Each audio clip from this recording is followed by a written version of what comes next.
Victoria Sterling stood at the floor-to-ceiling windows of her penthouse office, her manicured fingers drumming against the glass as she surveyed the city sprawling beneath her.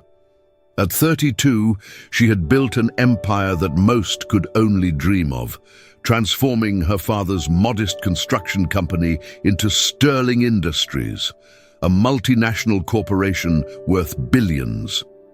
The intercom buzzed, interrupting her thoughts.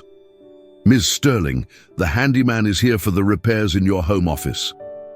Victoria turned, her steel-grey eyes narrowing slightly. She had specifically requested someone discreet and professional.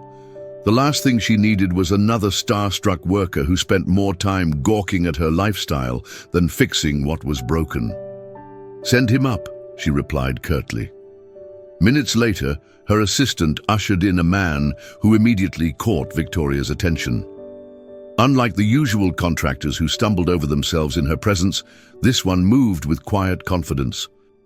His dark hair was slightly tousled, his work clothes clean but worn, and his hands bore the honest calluses of someone who actually worked with them. "Jake Morrison," he said simply, extending his hand. His voice was steady, his handshake firm without being aggressive. Victoria found herself studying his face longer than necessary. There was something about his calm demeanor that intrigued her. Most people either cowered before her authority or tried to impress her with false bravado. Jake did neither. "The electrical outlet behind my desk has been sparking," she said, gesturing toward the mahogany workspace that dominated one corner of her living area. Jake nodded and moved to examine the problem, seemingly unaffected by the luxury surrounding him. As he worked, Victoria found herself watching him with growing interest. This was not going to be an ordinary repair job. Jake focused on the faulty outlet, acutely aware of Victoria Sterling's gaze fixed on him. He had done enough research before taking this job to know exactly who she was, the ruthless businesswoman who had earned her reputation by being calculating, demanding, and utterly uncompromising in everything she pursued. What he hadn't expected was the subtle vulnerability he glimpsed when she thought he wasn't looking. "The wiring is older than it should be in a building this new," he observed, carefully removing the outlet cover. "Someone cut corners during construction." Victoria's expression darkened. "That's impossible. I oversaw every detail of this renovation personally." Jake glanced at her, noting the sharp edge in her voice. "I'm just telling you what I see. The previous electrician used substandard materials. It's fixable, but it'll take a couple hours to do it right." For a moment, Victoria seemed to wrestle with something internally. She was used to being in complete control, yet here was evidence that someone had deceived her, had taken advantage of her trust. "Fine," she said finally, "do whatever needs to be done." As Jake worked, the silence stretched between them. Victoria returned to her desk, ostensibly reviewing contracts, but her attention kept drifting to the man working methodically behind her. There was something almost meditative about the way he approached the task. No wasted motion, no unnecessary noise. "You're not like the other contractors I've hired," she said suddenly. Jake paused in his work. "How so?" "Most of them spend the entire time trying to impress me or asking for selfies. You haven't even looked at the artwork." Jake's lips curved in a slight smile. "I'm here to fix your electrical problem, not to be impressed by your success. Besides, I've seen expensive things before." Victoria found his response oddly refreshing, though she couldn't quite explain why. 3 days later, Jake returned to address a plumbing issue in Victoria's master bathroom. This time, she found herself deliberately working from home, telling herself it was merely to oversee the repairs. "The problem is more extensive than initially thought," Jake explained, emerging from beneath the marble vanity. "The pipes need to be replaced, which means opening up the wall." Victoria frowned. She had an important board meeting the next morning and couldn't afford any disruptions. "How long will that take?" If I work through the evening, I can have it finished by morning, but I'll need access to shut off the water to the entire floor. Victoria weighed her options. She could stay in a hotel, but the thought of being displaced from her own home irritated her. More surprisingly, the prospect of Jake working late in her space didn't disturb her as much as it should have. Fine. I'll order dinner for both of us. Jake looked up, surprised. That's not necessary, Ms. Sterling. Victoria, she corrected automatically, then caught herself. She never allowed contractors to use her first name. And yes, it is necessary. You're doing me a favor by working late. As evening fell, Victoria found herself in the unusual position of sharing Chinese takeout with a man she barely knew, sitting on her pristine white sofa while he explained the intricacies of her building's plumbing system. You know a lot about construction for someone who just fixes things, she observed. Jake's expression grew guarded. I used to do more than handyman work. There was clearly a story there, but Victoria sensed it wasn't one he was ready to share. For someone accustomed to getting whatever information she wanted, his reticence was both frustrating and intriguing. What changed? She pressed gently. Jake was quiet for a long moment. Life, he said finally. Victoria's curiosity about Jake Morrison had evolved into something she couldn't quite name. Over the past 2 weeks, she had found reasons to call him for various minor repairs around her penthouse, each time telling herself it was simply practical to use someone reliable. The mirror in the guest bathroom is loose, she informed him over the phone, though she had only discovered this after deliberately checking every fixture in her home. Jake arrived within the hour, his tool bag slung over his shoulder, and that same unruffled demeanor that she found increasingly fascinating. You know, he said, as he examined the perfectly secure mirror, this seems fine to me. Victoria felt heat rise in her cheeks. It was loose this morning. Jake turned to look at her, his dark eyes steady and knowing. Was it? The question hung between them, charged with an implication that made Victoria's carefully controlled world feel suddenly unstable. She was Victoria Sterling. She didn't create excuses to see men. Men created excuses to see her. Maybe I was mistaken, she said, her voice cooler than usual. Instead of leaving, Jake set down his tool bag and faced her directly. What's really going on here, Victoria? The use of her first name sent an unexpected thrill through her.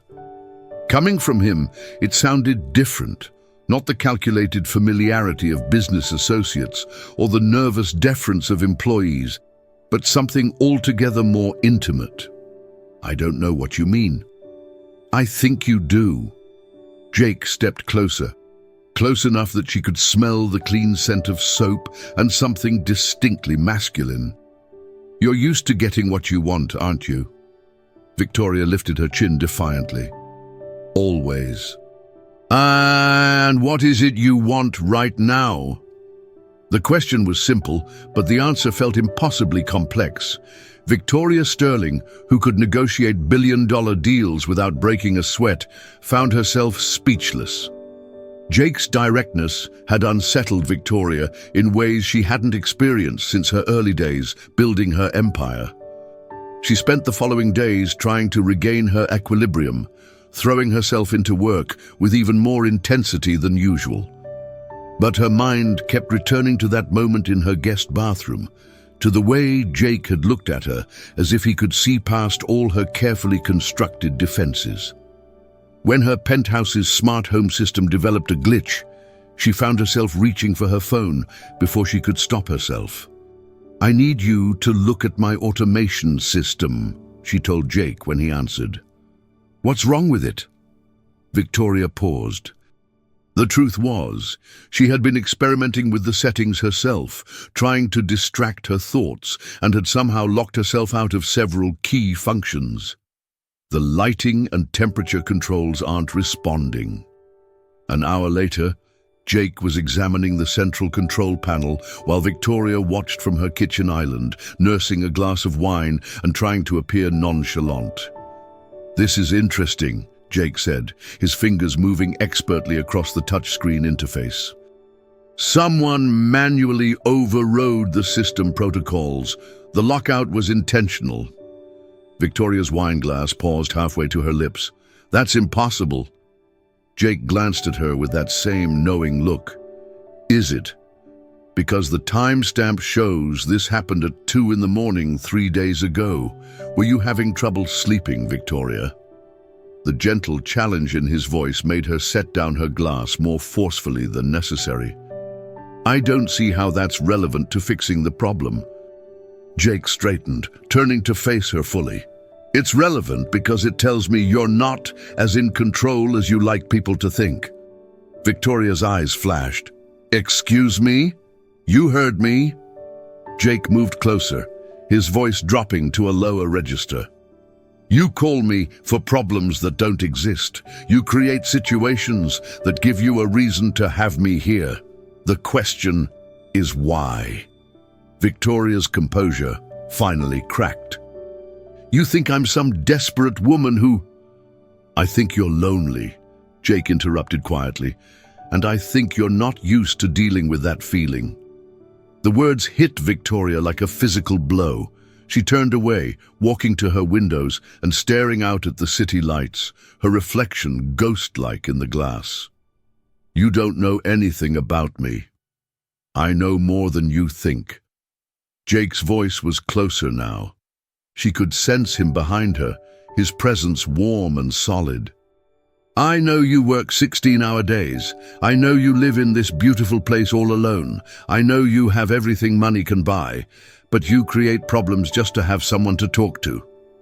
Victoria closed her eyes, hating how exposed she felt. "What do you want? Money? A job at my company?" "No." The simple word held quiet conviction.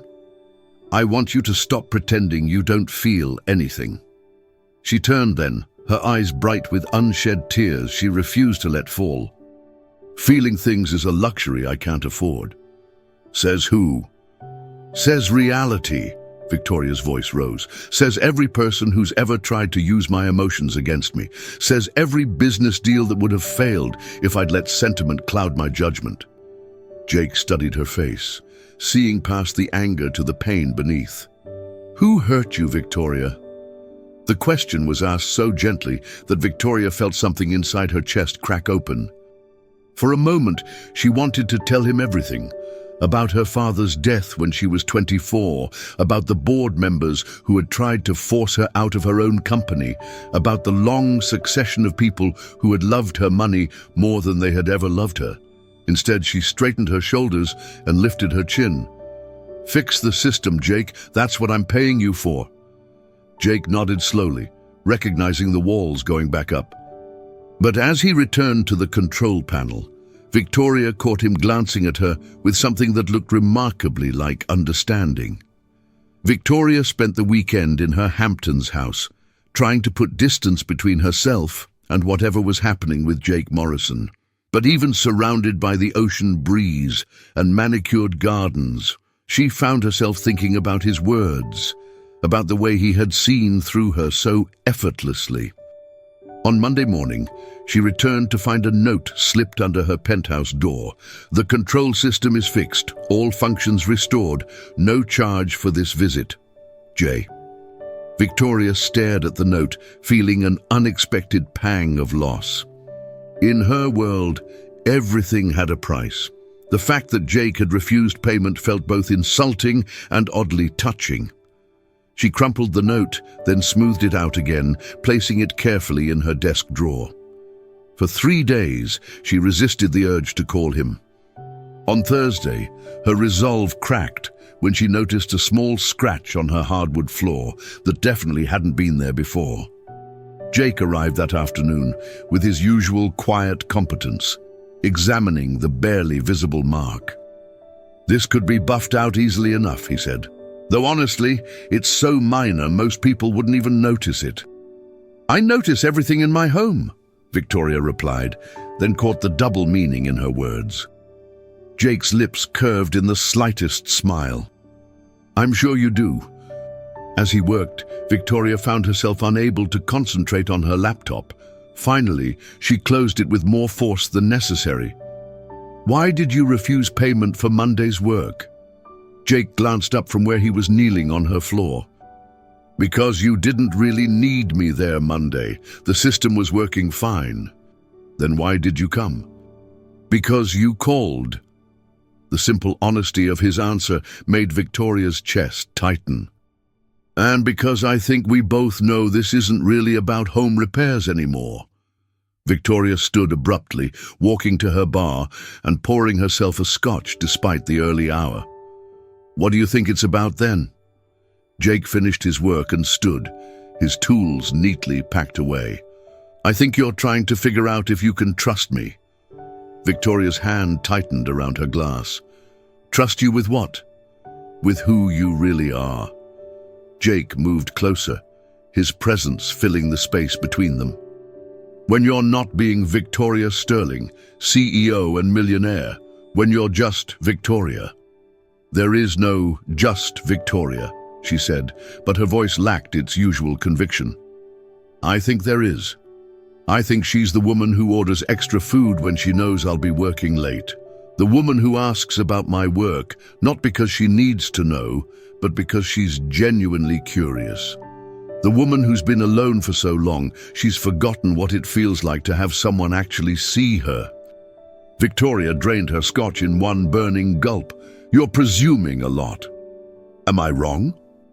The challenge hung between them. Victoria felt as if she were standing at the edge of a precipice, and Jake was asking her to jump without knowing what lay below. "What do you want from me, Jake?" Her voice was barely above a whisper. "I want you to have dinner with me, somewhere that isn't your penthouse, where you're not surrounded by reminders of everything you've built. I want to see what happens when Victoria Sterling stops performing for an audience of one, and if I say no..." Jake's expression grew serious. "Then I'll finish this floor repair, and I won't come back. Not even if you call about problems that don't exist." The ultimatum was delivered without malice, but Victoria felt the weight of it nonetheless. She was being asked to make a choice, and for the first time in years, she wasn't sure she knew the right answer. "One dinner," she heard herself say. Jake's smile transformed his entire face. "One dinner." As he prepared to leave, Victoria called after him. "Jake?" He turned back, eyebrows raised. "This doesn't mean I trust you." "I know," he said, "but it's a start." Victoria changed outfits 4 times before settling on designer jeans and a cashmere sweater, more casual than anything she had worn in public for years, but still undeniably expensive. She told herself she was simply adapting to the venue Jake had chosen, a small Italian restaurant in Brooklyn that she had never heard of. When she arrived, she found Jake waiting outside, wearing dark slacks and a button-down shirt that emphasized the breadth of his shoulders. He looked comfortable in his own skin, in a way that Victoria envied. "You found it," he said, offering his arm. "GPS is a wonderful thing," Victoria replied, accepting his gesture despite herself. Inside, the restaurant was warm and unpretentious, filled with the sounds of conversation and laughter. Victoria realized with a start that she couldn't remember the last time she had been somewhere that felt so normal. "Giuseppe, this is Victoria," Jake said to the elderly man who approached their table. "Victoria, Giuseppe owns this place. His wife Rosa does the cooking." Giuseppe beamed, taking Victoria's hand in both of his. "Any friend of Jake's is family here. You sit, you eat, you enjoy." As they settled into their booth, Victoria looked around with genuine curiosity. "How did you find this place?" "I did some work on their kitchen ventilation system last year. Giuseppe insisted on paying me partly in meals." Jake's expression grew fond. "It's been my regular spot ever since." Victoria tried to imagine her usual haunts, exclusive restaurants where reservations required weeks of advance notice. and found the comparison unsettling. "You seem different here," she observed. "So do you." Jake signaled for wine. "More relaxed." Victoria bristled slightly. "I'm always relaxed." Jake's raised eyebrows spoke volumes, but he didn't argue. Instead, he began talking about the neighborhood, pointing out its history and character with the knowledge of someone who genuinely appreciated his surroundings. Despite herself, Victoria found her defenses lowering as the evening progressed. Over shared plates of homemade pasta and a bottle of Chianti, Victoria found herself talking more freely than she had in years. Jake had a way of asking questions that drew out answers she hadn't intended to give. "So you took over the company at 24, he said, refilling her wineglass. "That must have been overwhelming." "Terrifying," Victoria admitted, then caught herself. She rarely acknowledged fear, even in retrospect. The board wanted to sell to a competitor. They thought a young woman couldn't handle the responsibility. "But you proved them wrong. I destroyed them." Victoria's smile was sharp. "Systematically removed everyone who voted against me and replaced them with people who understood that crossing Victoria Sterling was a career-ending mistake." Jake was quiet for a moment.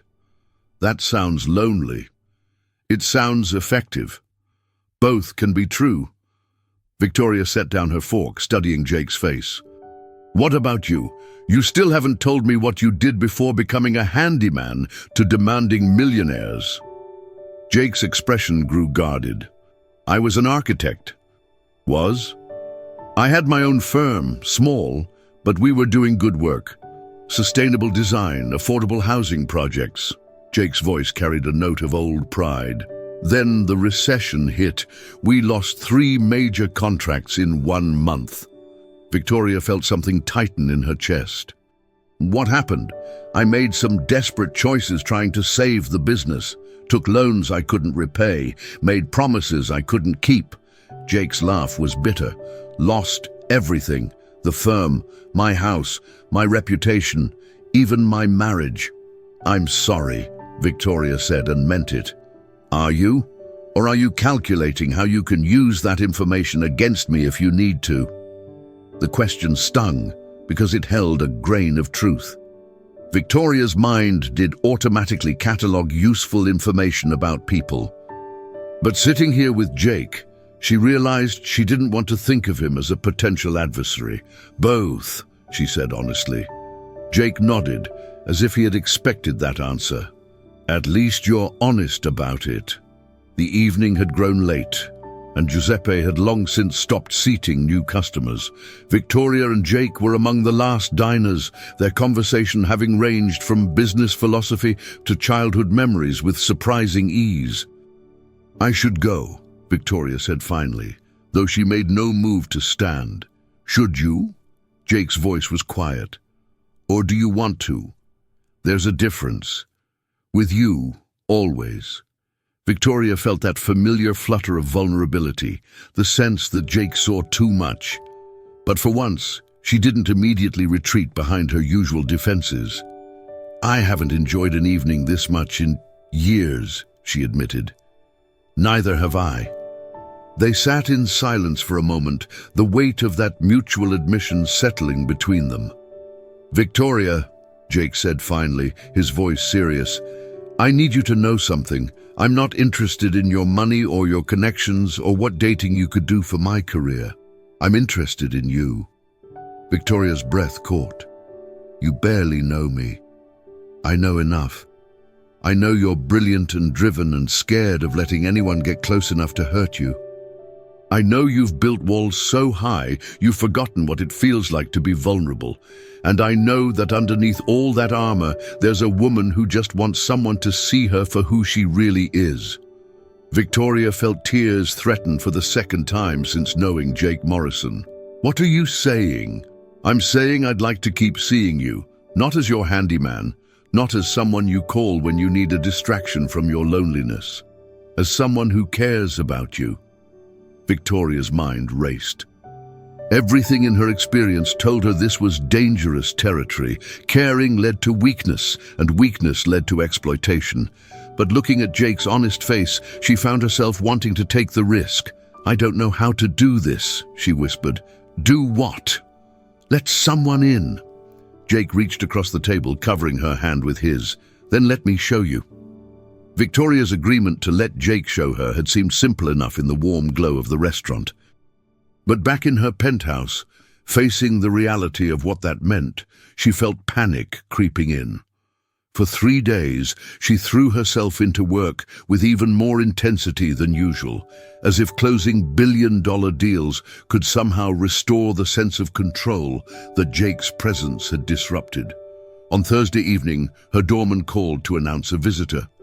"Send him up," Victoria said, though her heart was racing. Jake appeared at her door carrying a bag of groceries and wearing an expression of patient determination. "You've been avoiding me," he said without preamble. "I've been working."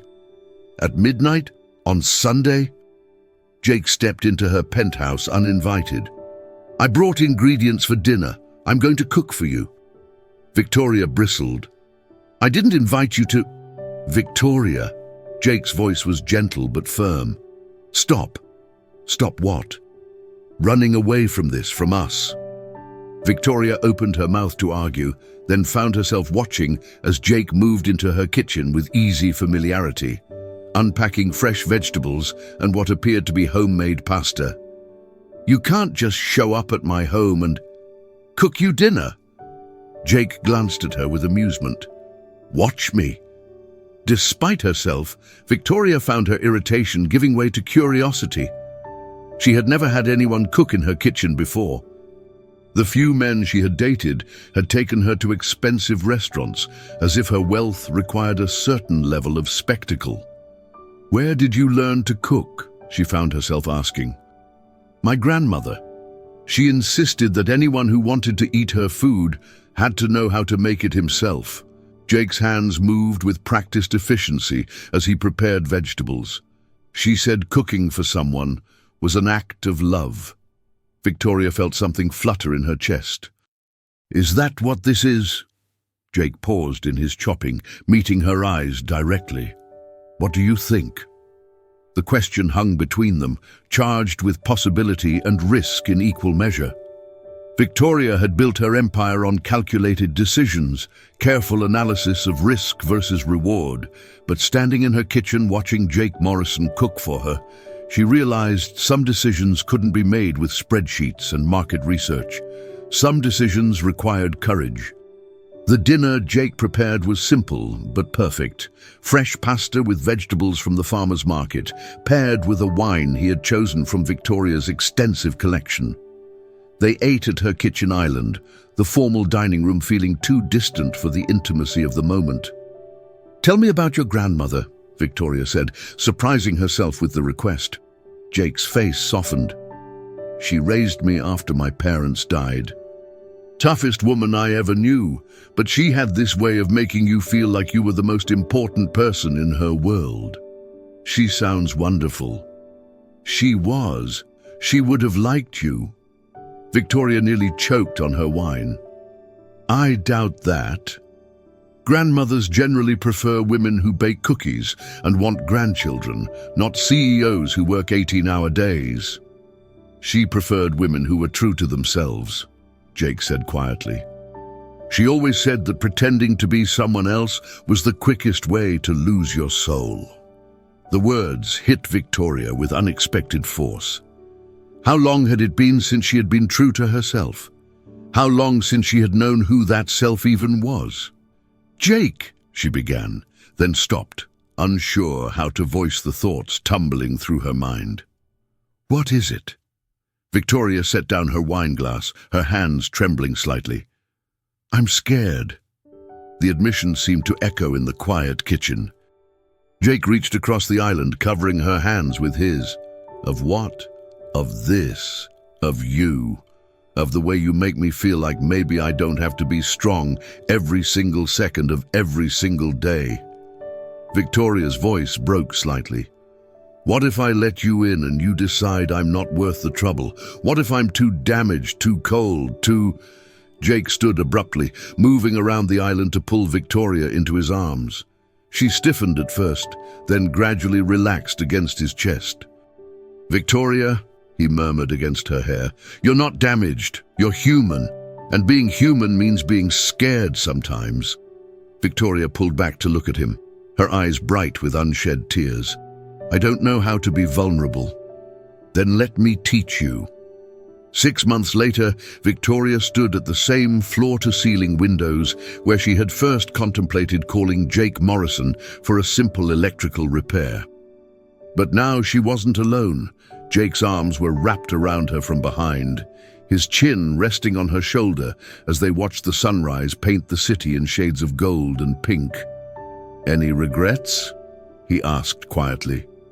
Victoria leaned back against his chest, marveling at how natural it felt to be held like this. The past months had been a revelation, learning to share her space, her thoughts, her fears with another person. Jake had been patient with her defensive instincts, gentle with her vulnerabilities, and unwavering in his belief that she was worth loving exactly as she was. "About us? Never," she said, "though I do regret that electrical outlet." Jake's laugh rumbled through his chest. "Why?" "Because now I know you would have found your way to me eventually, with or without my manufactured emergencies. And I spent weeks thinking I was so clever, manipulating the situation." "You were clever. Just not in the way you thought." Jake turned her in his arms, his dark eyes warm with affection. "You recognized something good and went after it. That's what you do, Victoria Sterling. You see what you want, and you make it yours." Victoria smiled, remembering her words from that first day. "I always get what I want." She had been talking about business then, about deals and acquisitions and corporate victories. She hadn't known she was also talking about love. "So what happens now?" she asked. Jake's smile turned mysterious as he reached into his pocket. "Now you get to decide if you meant what you said that first day." Victoria's breath caught as Jake dropped to one knee, producing a ring that wasn't ostentatious or expensive, but somehow perfect in its simple elegance. "You said you always get what you want, Victoria Sterling. The question is, do you want me? For real this time, not as your handyman or your project or your beautiful distraction. As your husband, your partner, your equal." Through the windows, the city continued its morning awakening, but Victoria's entire world had narrowed to the man kneeling before her, offering not just a ring, but a future she had never dared imagine. "Yes," she whispered, then stronger. "Yes, Jake Morrison, you will be my husband, because I always get what I want, and what I want is you." Din. As Jake slipped the ring onto her finger, Victoria realized that for the first time in her life, getting what she wanted had nothing to do with power or control or manipulation.